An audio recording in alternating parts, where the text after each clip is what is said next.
Assalamualaikum warahmatullahi wabarakatuh. Bismillah, alhamdulillah, wassalatu wassalamu ala rasulillah Sayyidina Muhammad ibn Abdillah wa ala alihi wa ashabihi wa azwajihi wa dhurriyyatihi wa ahli baitihi wa tabi'ahum bi ihsan ila yaumil qiyamah. Syuriah PBNU Rais Am yang saya hormati, saya takdimi Ketua Tanfidiyah Said, yang saya hormati Bapak Wakil Presiden, seluruh masyayikh yang ada malam hari ini dan seluruh jajaran pengurus Nahdlatul Ulama di seluruh dunia yang saya hormati.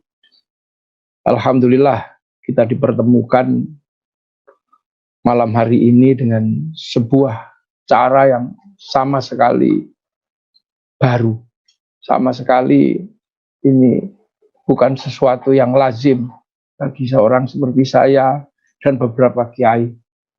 Ada pertemuan-pertemuan virtual yang malam hari ini bisa dilakukan dari rumah masing-masing. Kalau kemudian kita ingat bahwa Allah sudah pernah menyatakan dalam satu firman-Nya, wal asri, demi waktu, bahwa waktu akan membawa manusia dengan berbagai caranya, dengan berbagai kondisinya yang secara berbeda-beda. Dan hari ini demi waktu itu sampailah pada waktu yang sering kita sebut sebagai waktu milenial. Waktu di mana seluruh manusia bisa bertemu pada ruang-ruang yang selama ini tidak pernah bisa ketemu. Kebaikan bisa datang tanpa ada sekat.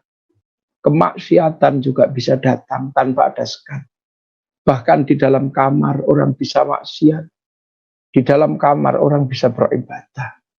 Di dalam kamar orang bisa melihat Eropa. Bahkan di dalam kamar orang bisa melihat apa saja. Inilah zaman baru. Zaman baru ini adalah sebuah zaman di mana manusia sudah tidak ada sekat. Sistem komunikasi manusia yang selama ini menggunakan sistem komunikasi manual, hari ini sudah tergantikan oleh teknologi. Oleh WhatsApp. WhatsApp bisa dinikmati oleh orang di seluruh dunia. Orang Afrika pakai WhatsApp, orang Indonesia pakai WhatsApp. Berita yang disebar dalam 1 detik akan sampai di seluruh dunia. Percepatan yang luar biasa. Krisis yang terjadi antar negara juga bisa merembet dengan begitu cepat.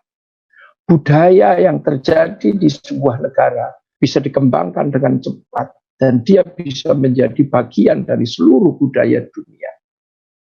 Anak-anak kita pakai TikTok, orang tua pakai TikTok, bahkan siapapun bisa pakai TikTok. Begitu percepatannya.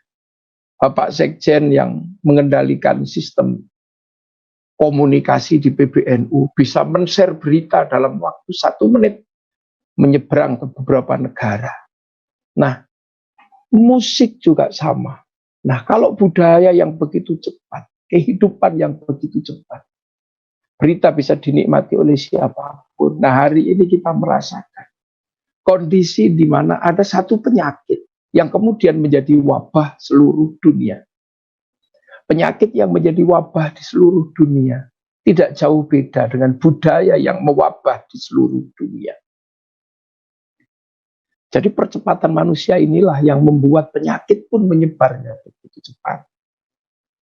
Nah, cara-cara inilah yang akan menghasilkan tradisi baru. Cara manusia baru menghadapi kehidupan. Dulu belanja bisa di dalam mall, belanja mesti pergi ke toko. Nah, sistem itu sekarang sudah lebih menguntungkan.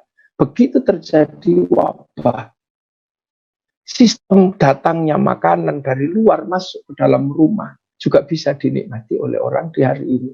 Ini adalah pembelajaran, pasti akan lahir sebuah budaya baru. Sebuah tradisi kehidupan baru yang selama ini belum kita kenal. Nah, ini hanya terjadi di satu zaman seperti ini. Bahwa persoalan kemudian Ka'bah tutup, kemudian masjid berhenti, itu bukan pertama kalinya. Dalam sejarah kaum muslimin, Haji juga pernah tidak ada. Zaman Rasulullah sebelum perjanjian Hudaybiyah dan setelahnya haji tidak ada. Di Makkah juga pernah terjadi perang. Bahkan haji tidak ada zaman Marwan bin Ja'far kalau tidak salah. Bahkan di Ka'bah pernah Bani Quraidah ketika berontak, Hajar Aswadnya dicuri. Artinya bahwa ini fenomena di mana manusia memang harus banyak belajar. Dan ini bukan sesuatu yang mengkhawatirkan kehidupan. Karena Allah memberikan ini pasti akan membuat manusia berpikir lebih baru. Akan menghasilkan tradisi baru, akan menghasilkan budaya baru. Tutupnya masjid, tutupnya musola, itu mengingatkan kita bahwa Sunan Kalijaga pun bisa jadi wali di tepi sungai.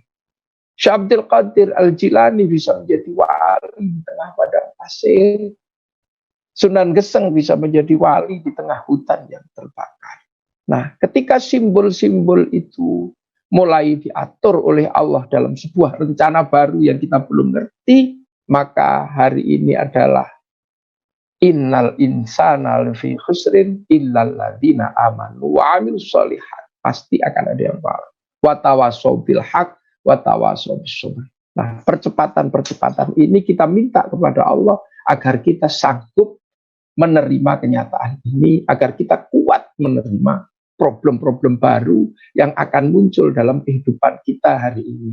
Dan saya yakin hal ini bukan akan menjadi hal yang terakhir. Besok pasti akan ada lagi. Dan manusia akan semakin cerdas menghadapi situasi seperti ini. Wa tawassaw bil haq wa tawassaw bis sabr. Semoga semua yang kita lakukan pada malam hari ini akan diijabah oleh Allah.